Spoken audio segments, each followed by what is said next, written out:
CBS4's Jim DeFede joins us now in the studio with analysis and perspective on the ongoing election drama. And Jim, so much of the focus is on Broward County, and one number we do know from Broward County is that apparently 25,000 more people voted for governor and did not vote in the Senate race. That's the undervote, right? That is the fabled undervote. We're all going to learn so much about undervotes.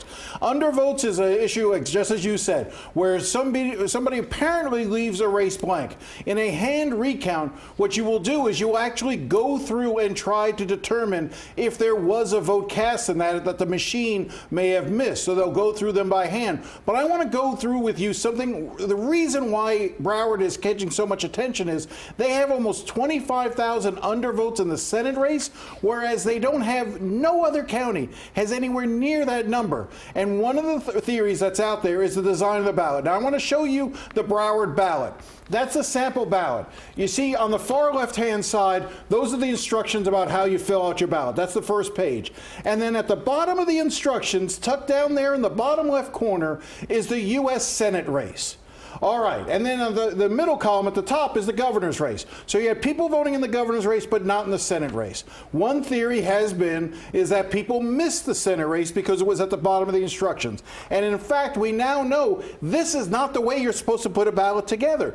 That ballot was put together by Brenda Snipes. Now let's go to the next page. This comes from the U.S. Elections Assistance Commission. These were guidelines recommended to not only the United States people holding elections, but elections around the world. So the U.S. Elections Assistance Commission put out in 2007 a statement that said, with ballot instructions running either vertically or horizontally, must be self-contained and separated from contest data.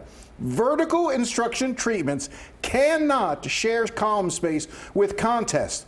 Test voters often overlook races located immediately beneath vertical instructions. That's exactly what you have here. So the question now for the Bill Nelson folks is, Bill Nelson's entire gamble is that there are markings on that part of the ballot. Right. But when you look at the aberration of just Broward, and Broward being the only county that tucked the Senate race underneath the instructions, you know, against the advice of the U.S. Elections Commission, well, more than likely we're going to find out those are just blank. Voters just missed them. Those 25,000 voters probably would have wanted to vote in the Senate race, but just didn't because they didn't see it in the bottom corner. Wow. Okay, so quickly, let's talk about the deadlines for the races that could go to a hand recount. It's going to be a tough deadline to meet for a lot of races. And Palm Beach County has said that it's not even going to meet the machine count deadline in a couple races. Yeah, this is one of those things where the state law requires, as we now know, again, we're all becoming experts in this,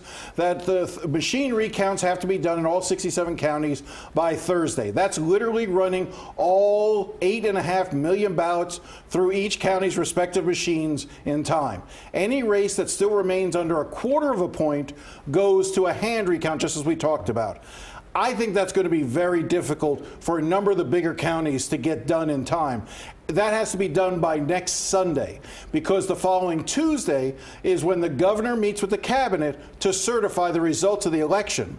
So you have an interesting circumstance here. I think if those counties like Broward and Dade and Palm Beach can't make it in time with the hand recount because you're looking at thousands of ballots, that's going to be the court battle. That's going to be the fight in court to keep the ballot counting process going, because the state statute says that if you don't get them back in time, then whatever the count was on Saturday at noon, last Saturday, that's the official count of the election, and all other votes are to be ignored. So much drama, but this being Florida, that's what you would expect. Does it ever end? Thank you, Jim. And stay with CBS4 News on air and online for the very latest information as it happens. Just go to cbsmiami.com/election recount.